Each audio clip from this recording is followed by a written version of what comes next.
Olá, profissionais da contabilidade. Estamos aqui para mais uma edição do Papo Contábil, que esse mês de dezembro nós vamos abordar a questão do regime tributário e quais os seus impactos dentro das empresas. O entrevistado de hoje é ele, Kleber Silva, o professor Kleber Silva, que ele é formado em Ciências Contábeis pela Faculdade Milton Campos, pós-graduado em Contabilidade, Auditoria e Controladoria pela Unitec, e além de ser consultor contábil, tributário, palestrante, instrutor de treinamentos na área contábil e tributária.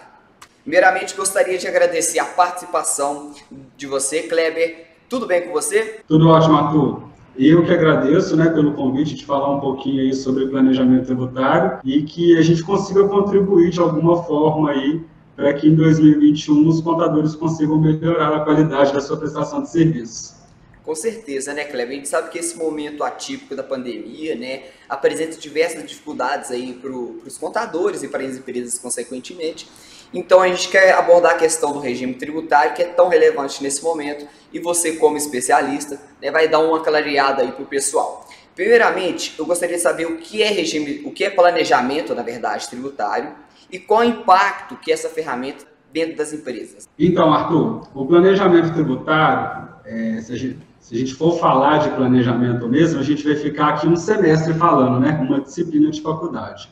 Mas assim, o planejamento é basicamente um estudo detalhado e recorrente que o contador, ou o consultor, ele faz ali na parte fiscal, parte tributária, federal, municipal e estadual das empresas, para que consiga maximizar o resultado das empresas através da redução de custo tributário, Claro, isso tudo dentro da legalidade. Além, claro, de postergar o recolhimento de tributos aí, salvando o caixa da empresa.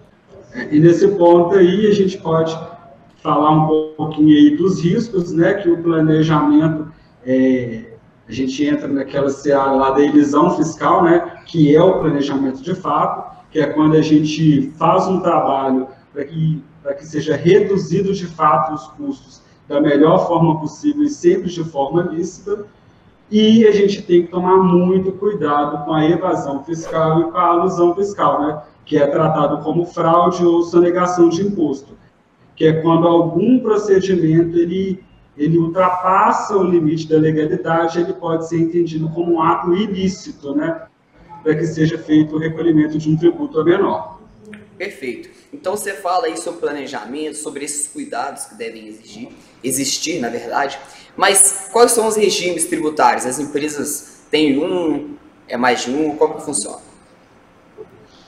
Então, hoje no Brasil nós temos 3 regimes tributários, que são os mais utilizados. Nós temos um quarto aí que é um bem específico, eu nem vou falar dele, mas nós temos o lucro real, que é o que a gente fala que toda empresa ela nasce no regime de lucro real, ele é o tradicional e mundialmente aceito, que é basicamente a apuração dos tributos com base no resultado efetivo da empresa.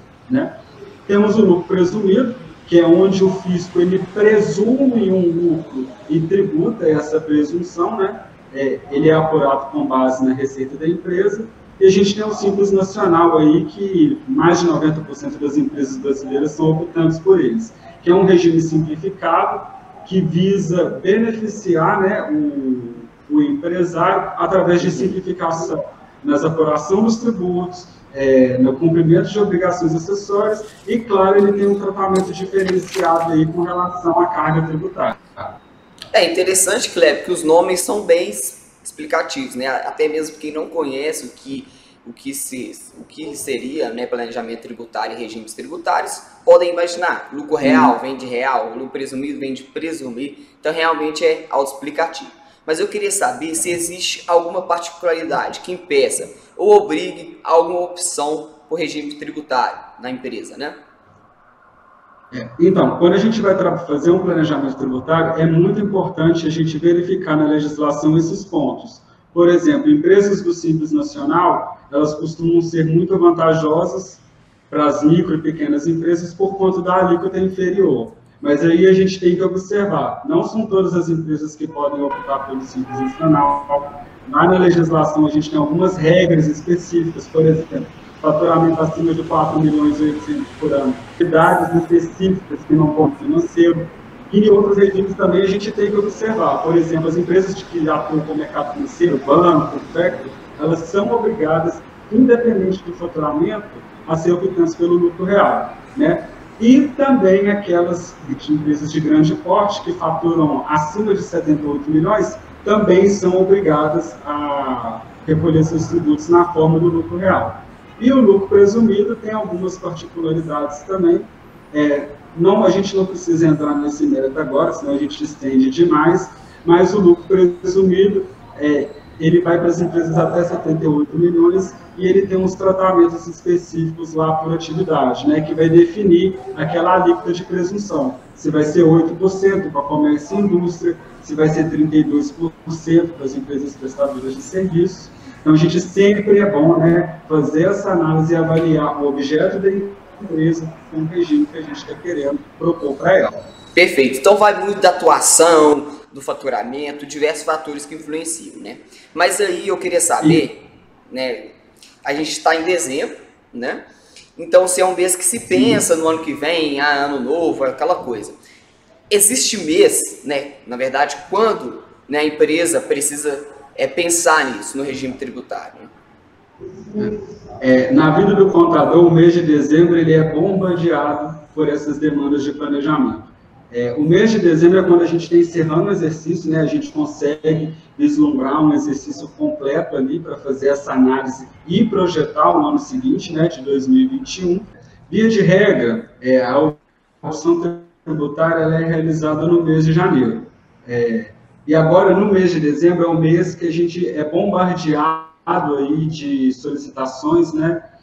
E esse acompanhamento do planejamento tributário, justamente porque encerrando o exercício de 2020, a gente tem informações para conseguir projetar e orientar as empresas a fazer essa opção dentro do mês de janeiro.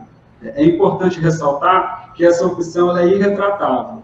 Então, se uma empresa ela faz a opção em janeiro pelo lucro real, ela é obrigada a manter-se no lucro real até o dia 31 de dezembro de 2021 e só no ano subsequente ela pode refazer essa alteração. Nós temos algumas situações específicas em que essa opção ela pode ocorrer dentro do ano.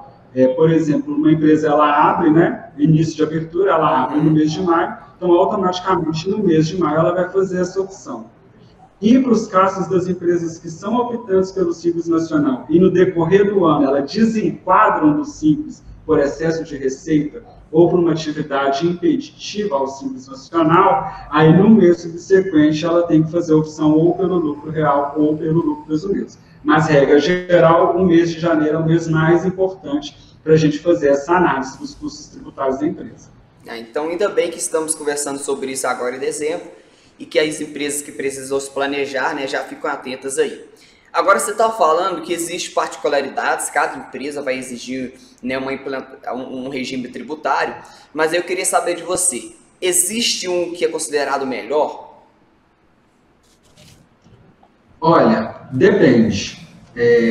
Cada empresa ela tem a sua particularidade, ela vai ter a sua filosofia de trabalho, a sua metodologia, até a própria organização operacional da empresa, ela vai impactar nessa opção tributária. Então, eu oriento, né, eu não falo qual que é o melhor regime, a gente tem aqueles estigmas, o Simples é melhor, o lucro real é melhor. Então, antes de dar uma orientação dessa, é interessante a gente sentar com o empresário, conhecer a estrutura da empresa, avaliar o risco do negócio e optar pelo regime que a empresa tem condição de atender, claro, né? E pelo regime que for mais vantajoso financeiramente para a empresa, né? A gente não pode deixar de levar em consideração, né, o custo, né, o fluxo de caixa. Mas aí o que o contador tem que fazer? Ele tem que aproveitar a oportunidade, fazer o planejamento, levar número e alinhar isso com o empresário, porque mudança de regime tributário traz um impacto gigantesco na operação da empresa. Porque se a empresa ela é do Simples Nacional, ela não recolhe ICMS, ela não recolhe o PIS, ela não tem que fazer a entrega dos SPEDs, e essa mudança pode acarretar numa série de obrigações acessórias que, caso a fiscalização, caso o fisco veja que tem inconsistência ou que de fato esteja omisso, tem penalidade altíssima. Então, é importante alinhar, né, a questão do custo tributário, e preparar o cliente para essa mudança, para essa filosofia, né, que vai ser quanto maior a dificuldade do regime tributário, maior a prestação de contas e maior o nível de detalhe no cumprimento dessas obrigações. É interessante que você está falando aí, que afeta todo o planejamento institucional, né? Então precisa ser pensado, né, estrategicamente num período que não afete as realizações, né, das atividades. E aí vem a última pergunta: qual a melhor hora, né, qual a melhor época do ano para fazer um estudo tributário, para que também não afete, né, o desenvolvimento das atividades? Então, Arthur, para mim é todo dia. O planejamento tributário não é só uma análise que a gente faz aí do faturamento dos últimos 12 meses e projeto para os 12 meses futuros. Essa análise ela é uma ferramenta muito utilizada agora no mês de dezembro, né, que é um marco. A gente encerra o exercício, já projeta para o ano seguinte para fazer essa opção. Essa opção ela é muito importante porque ela é irretratável, mas a empresa e o contador ele tem que entender, absorver a filosofia de que o planejamento ele tem que ser feito todo dia, né? A gente fala muito de planejamento estratégico com os nossos clientes, pensar na empresa hoje, ano que vem, nos próximos 5 anos, né? Projetar faturamento, quer crescer, se prepara, né? Organiza a sua equipe interna, sistema, tecnologia, para que consiga mudar de um regime tributário sem correr risco de uma fiscalização por não entregar as obrigações acessórias com qualidade. Então, eu falo, todo dia tem que estressar esse assunto, tem que amadurecer e caminhar para fazer o melhor serviço possível. Mas, no mês de dezembro, a gente faz essa análise, porque em janeiro a gente precisa fazer essa opção tributária aí de forma definitiva. É isso, profissionais. Kleber Silva, especialista da área tributária, disse para vocês: é o momento de pensar, o momento de se planejar e escolher o melhor regime para sua empresa, para que o ano de 2021, né? A gente sabe que pode guardar diversas surpresas, mas que a sua empresa esteja estruturada, preparada para dificuldades e, né, para os desafios, poderemos dizer assim. Kleber, antemão, eu só tenho a agradecer a sua participação. Eu acho que esclareceu muito aí em relação à questão tributária, e a mensagem fica: se planeje e prepare, que o ano 2021 já está chegando, né? Exatamente. Saindo aí de um período, uma recessão, de uma pandemia, né, do Covid-19, é a melhor hora para mostrar serviço aí e dar um diferencial aí para os nossos clientes. Arthur, muito obrigado pela oportunidade. Se precisar, estamos à disposição. Perfeito, Kleber. Muito obrigado e tenha uma ótima semana.